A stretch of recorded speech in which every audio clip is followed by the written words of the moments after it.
भाजपा के डर से लालू जी को वोट देने की जो परिपाटी है, जो एक तरह से राजनीतिक बंधुआ मजदूरी है, उससे लोगों को निजात मिले और बिहार में एक स्वच्छ और अच्छी सरकार का गठन हो। इसी आशा और विश्वास के साथ हम लोग सभी साथी यहाँ प्रयास में लगे हुए हैं। अब अगर आपके जो सवाल हैं वो आप सवाल कर सकते हैं। मेरा आपसे अनुरोध होगा कि सवाल आप मेरे साथ साथ इस मंच पर बैठे हुए जो भी साथी हैं, अगर उनसे भी चाहें तो सवाल कर सकते हैं। संभव है कि बहुत सारे सवालों का जवाब वो लोग हमसे बेहतर दे पाए, तो सारा सवाल मेरे से पूछने के बजाय जो साथी हमारे अगल बगल बैठे हैं उनसे अगर आप सवाल पूछेंगे, अगर मनोज जी से पूछिएगा तो यहाँ के प्रभारी हैं, ये बेहतर बता पाएंगे। अध्यक्ष महोदय या यहाँ पूर्व अध्यक्ष जी जयप्रकाश जी हैं, राकेश पटेल जी हैं, सोनी जी हैं, मनोज जी हैं, यहाँ जिला परिषद इन लोगों के हाथ में है, तो बहुत सारे सवालों का जवाब ये लोग बेहतर दे पाएंगे। तो सारे सवाल मेरे पर फोकस करके न आगे बढ़े। बाकी अगर आपसे मेरे से जो सवाल पूछेगा उसका जवाब तो हम देंगे ही देंगे। बहुत बहुत धन्यवाद। प्रधान जी, आपके पार्टी के बैनर पे कहीं भी राष्ट्रीय अध्यक्ष का फोटो नहीं दिखता है। राष्ट्रीय अध्यक्ष का मतलब मनोज भारती जी का? पार्टी के अध्यक्ष मनोज भारती जी हैं, हर जगह उनका पोस्टर है। मनोज भारती का प्रदेश अध्यक्ष है ना। जनसुराज जो है वो मुख्यतः बिहार में ही अभी इसका संगठनात्मक स्वरूप है। बिहार के बाहर इसका कोई अभी राजनीतिक संगठनात्मक स्वरूप नहीं है, इसलिए राष्ट्रीय अध्यक्ष और प्रांतीय अध्यक्ष का कोई मतलब नहीं है।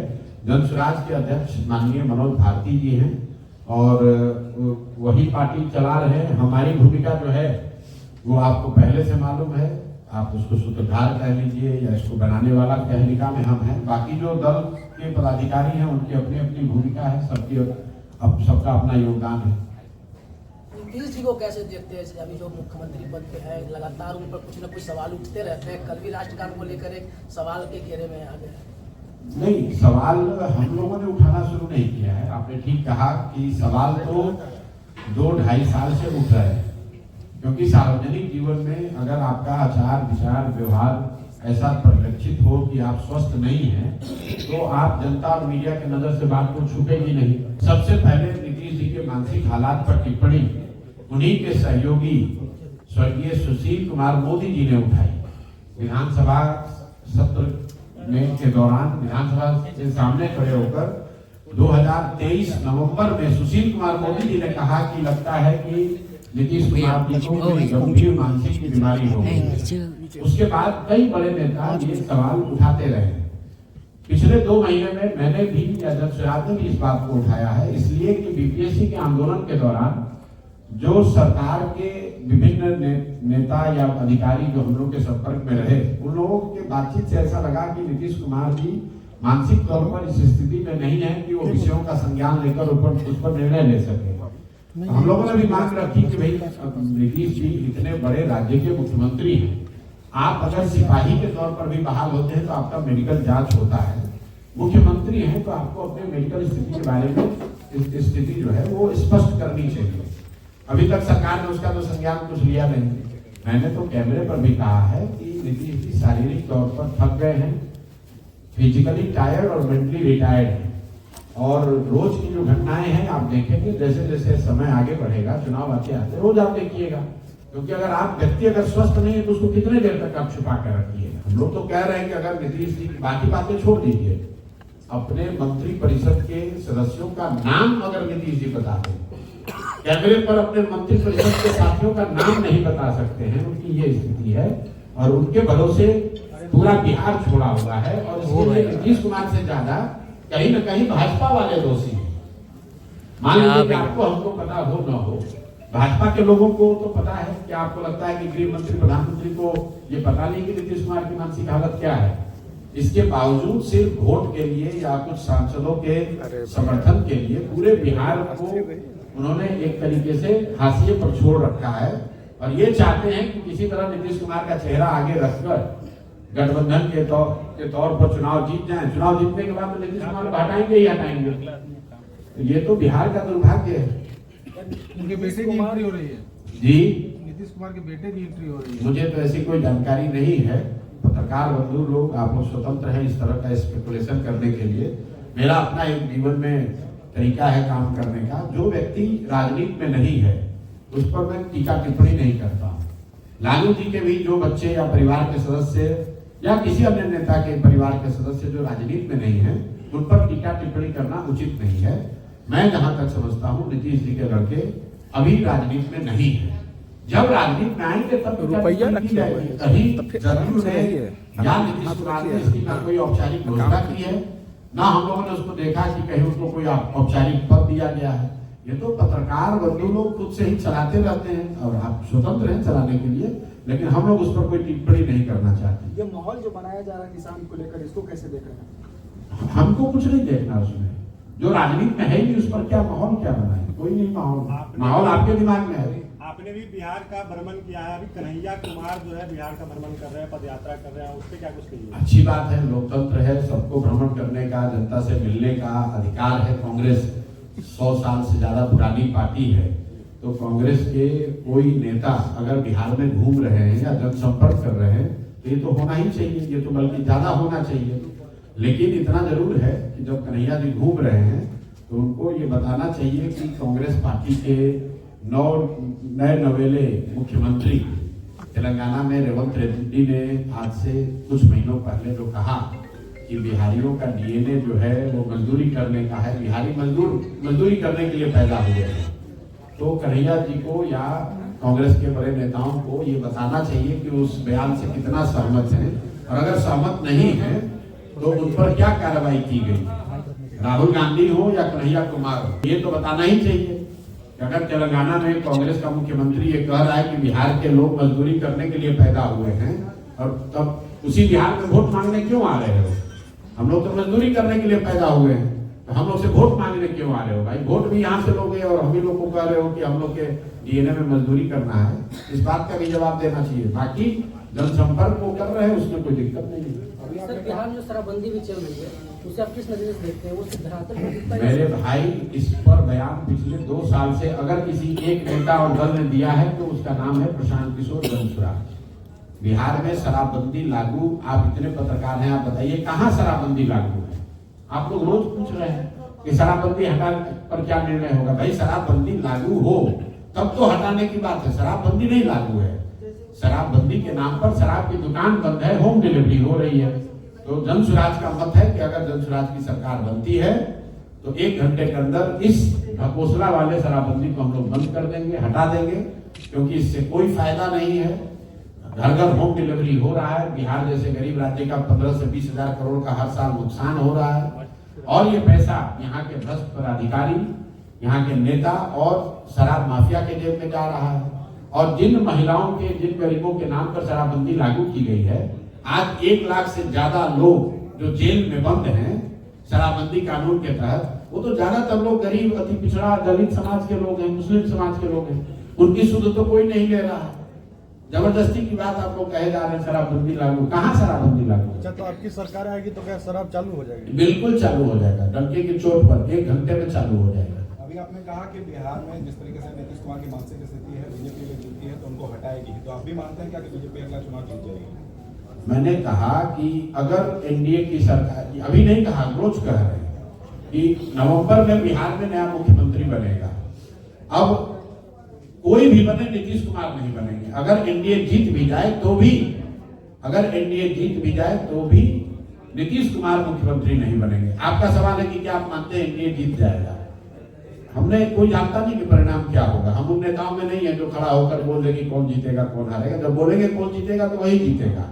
इतना मैं कह सकता हूं कि नीतीश कुमार अगले मुख्यमंत्री नहीं बनेंगे, क्योंकि उसके लिए कोई सर्वे की जरूरत नहीं है। स्पष्ट है कि अगर एनडीए जीतता है तो भाजपा उसमें नीतीश कुमार से बड़ा दल रहेगा और भाजपा वाले उनको हटा देंगे, और अगर एनडीए नहीं जीतता है तब भी नीतीश कुमार नहीं बनेंगे। तो किसी भी हालत में नीतीश कुमार तो मुख्यमंत्री नहीं बनेंगे, बाकी कोई बन जाए।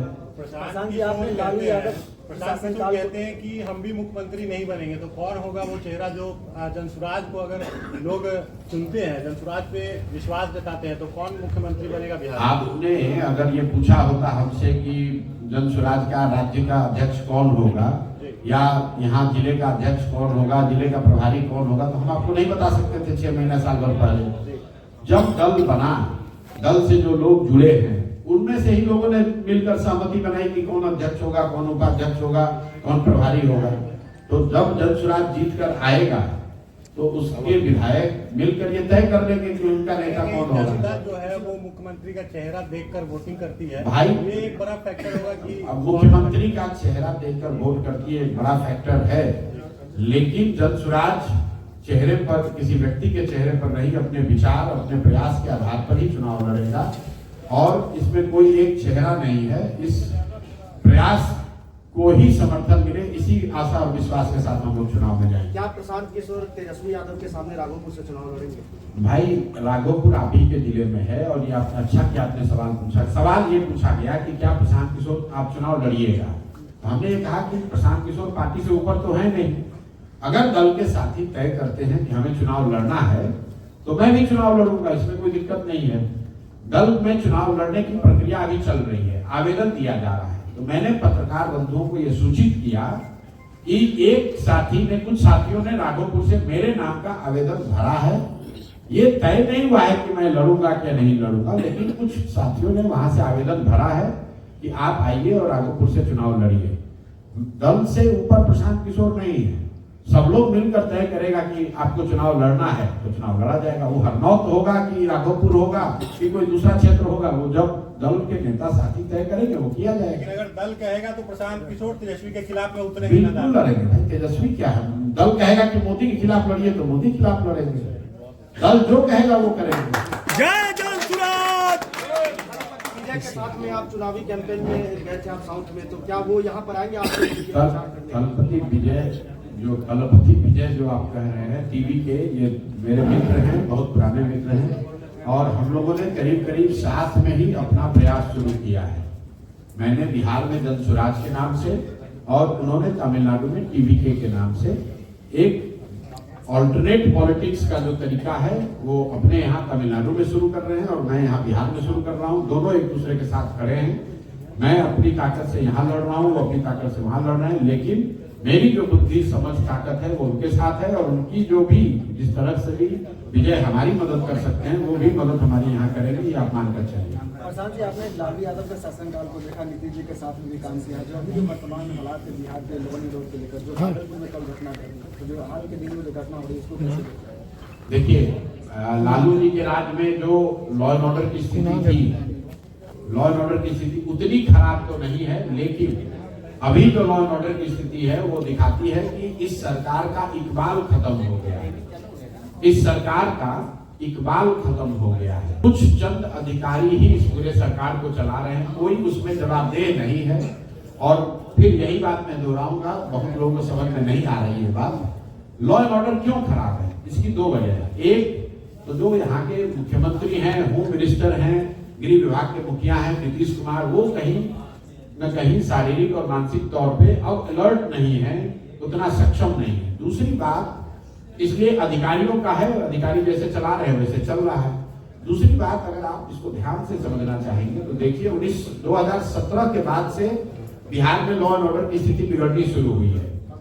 17 से क्या हुआ, 17 से शराबबंदी लागू हुई। जब से शराबबंदी लागू हुई है, आपको हमको ये ध्यान देना होगा कि पुलिस प्रशासन का एक बड़ा तंत्र शराबबंदी को लागू कराने, उसको छिपाने, कमाने, चलाने के में लगा हुआ है और रूटीन लॉ एंड ऑर्डर का जो काम है वो काम बिल्कुल बंद पड़ा हुआ है। और ये बात सिर्फ मैं नहीं कह रहा हूँ, इस देश के चीफ जस्टिस, पूर्व चीफ जस्टिस ने कहा कि जब आप कानून इस तरह के बनाते हैं और उतने आपने थाने नहीं बढ़ाए, कोर्ट में जजेस की संख्या नहीं बढ़ाई, तो पूरा सिस्टम चोक हो जाता है। अब एक थाना, मान लीजिए महुआ में थाना है, उसमें 10 पदाधिकारी हैं, छोटे बड़े मिलाकर।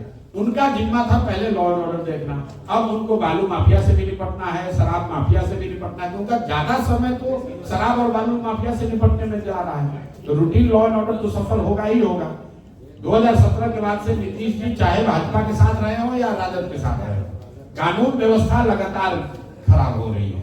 और उसका एक बड़ा कारण है जो यहाँ के लोगों को समझ में आ भी रहा है और नहीं भी आ रहा है कई महीनों में, कि जब तक आप शराबबंदी लागू रखेंगे लॉ एंड ऑर्डर धीरे धीरे बिगड़ता ही जाएगा। जब गांव गांव में बच्चे 2-2, 3-3 बोतल के शराब का स्मगलिंग तस्करी का काम करेंगे, स्मैक का धंधा करेंगे, मोटरसाइकिल और कट्टा लेकर घूमेंगे, तो लॉ एंड ऑर्डर तो बिगड़ेगा ही बिगड़ेगा भाई।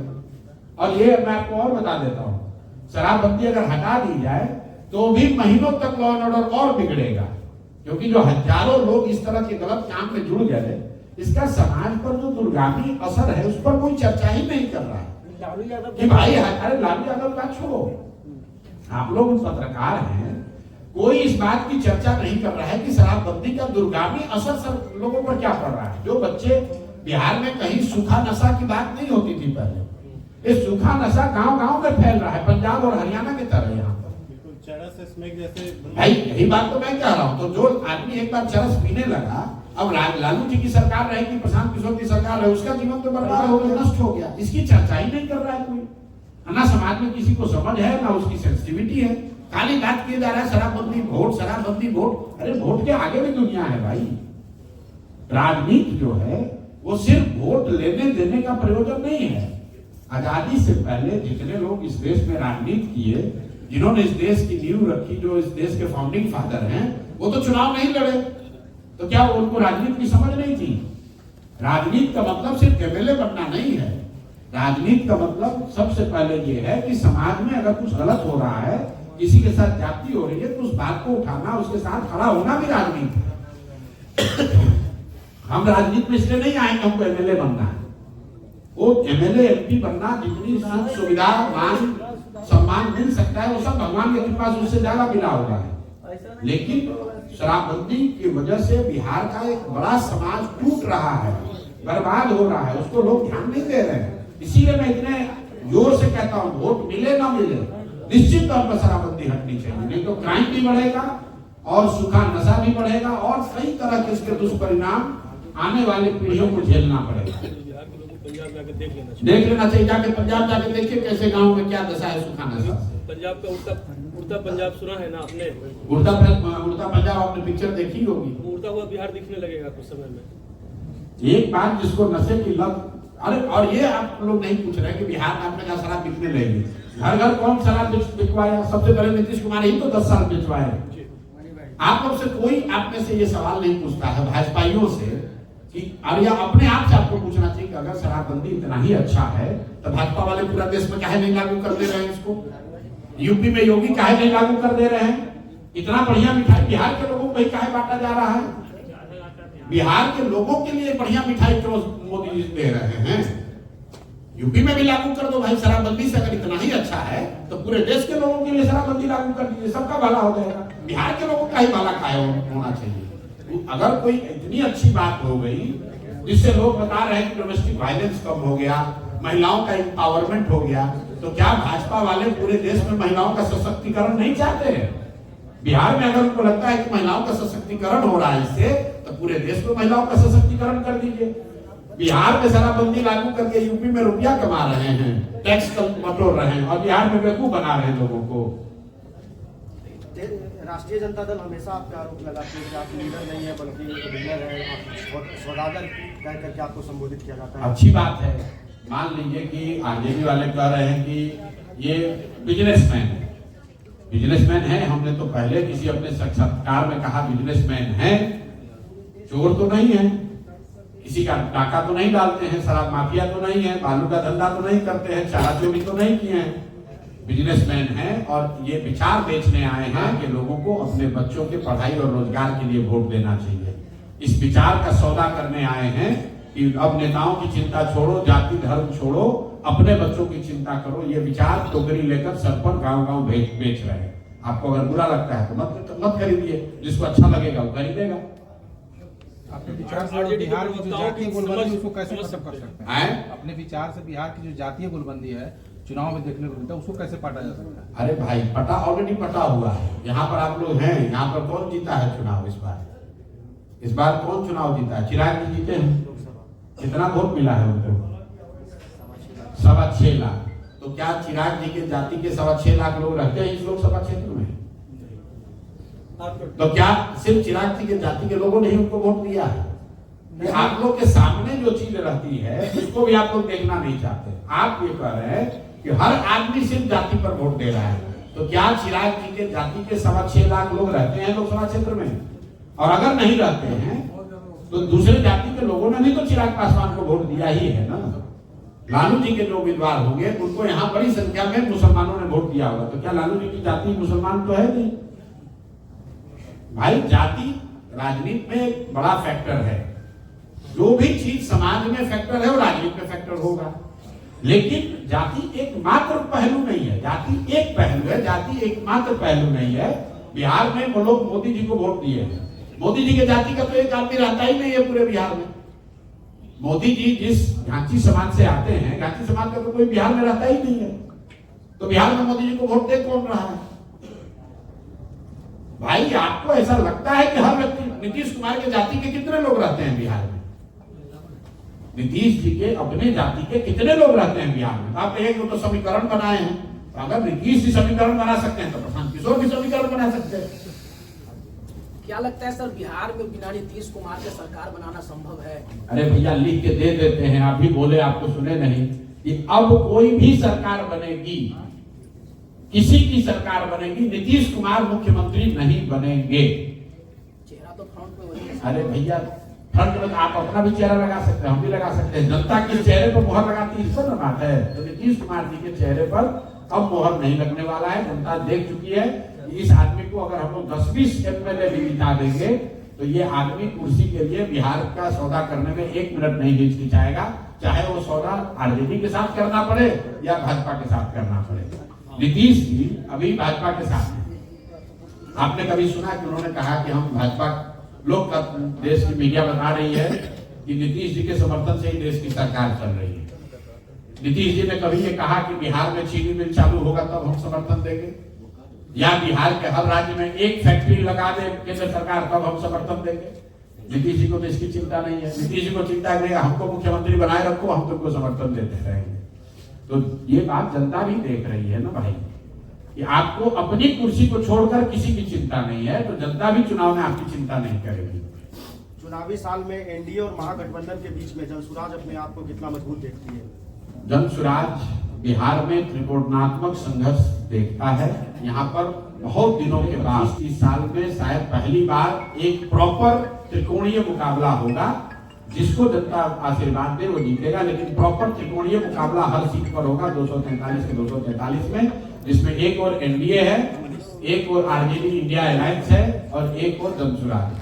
पहले जनसुराज के लोगों में सिर्फ गांधी जी थे, अब जनसुराज के लोगों में अंबेडकर और गांधी दोनों साथ हैं। जी, इसका मतलब क्या? इसका मतलब ये हुआ कि पिछले 2 बरस में जब पूरे गांव हम लोग चले तो ये देखा कि विचारधारा के आधार पर जो जनसुराज की विचारधारा है, हम लोग की लड़ाई भाजपा की आइडियोलॉजी से, भाजपा की विचारधारा से है। और अगर भाजपा को विचारधारा के आधार पर उनसे लड़ना है तो 4 विचारधारा के लोग आज भाजपा से लड़ रहे हैं। एक जो गांधी को मानने वाले लोग हैं वो भाजपा की विचारधारा से इत्तेफाक नहीं रखते हैं। दूसरा जो कम्युनिस्ट विचारधारा के मानने वाले लोग हैं वो भी भाजपा के विचारधारा से इत्तेफाक नहीं रखते हैं। तीसरा जो अम्बेडकराइट्स हैं, बाबा साहब को मानने वाले लोग हैं, वो लोग भी भाजपा की विचारधारा से सहमत नहीं हैं।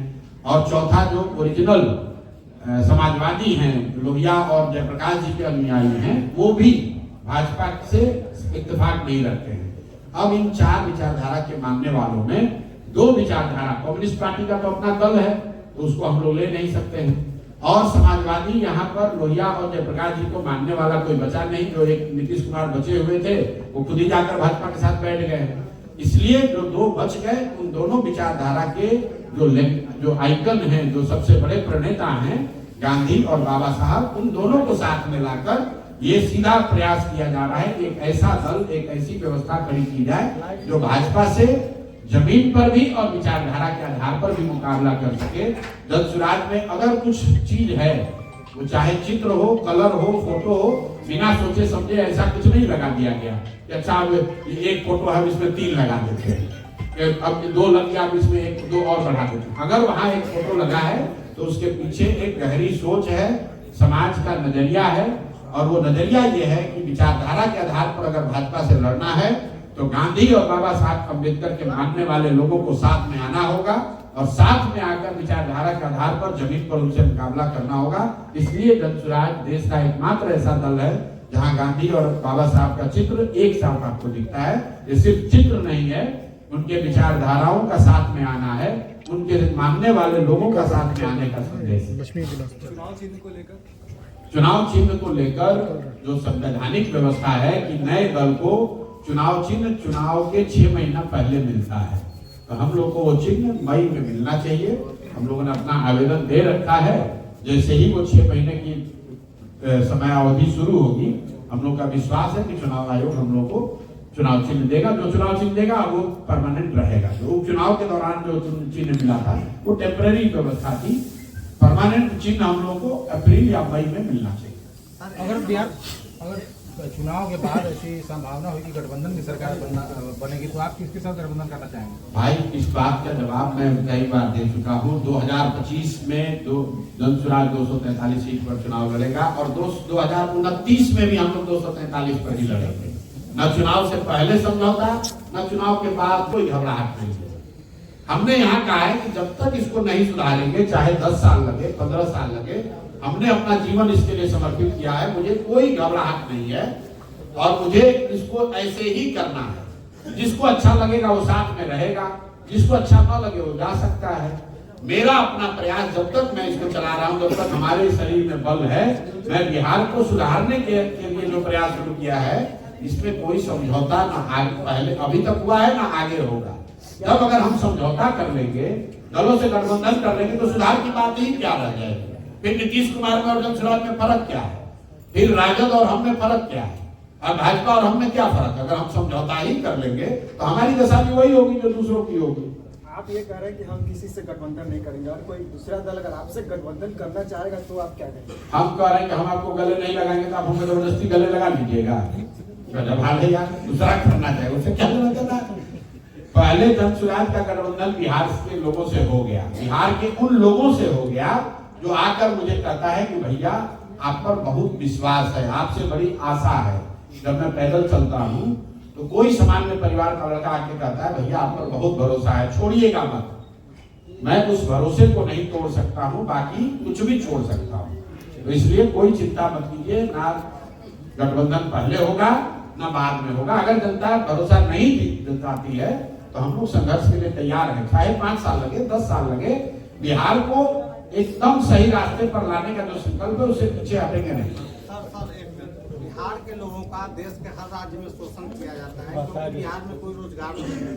जनसुराज आएगी तो यहाँ के युवाओं के लिए क्या रोजगार, ऐसा क्या होगा जो इसका शोषण? 1000 बार इस सवाल का जवाब दिया जा चुका है कि बिहार में बच्चों को रोजगार सरकारी नौकरी से नहीं मिल सकता है, क्योंकि बिहार में 78 साल में सिर्फ 23.25 लाख लोगों को ही सरकारी नौकरी मिली है। मतलब 1.97% लोगों को ही सरकारी नौकरी आज तक मिल पाया है।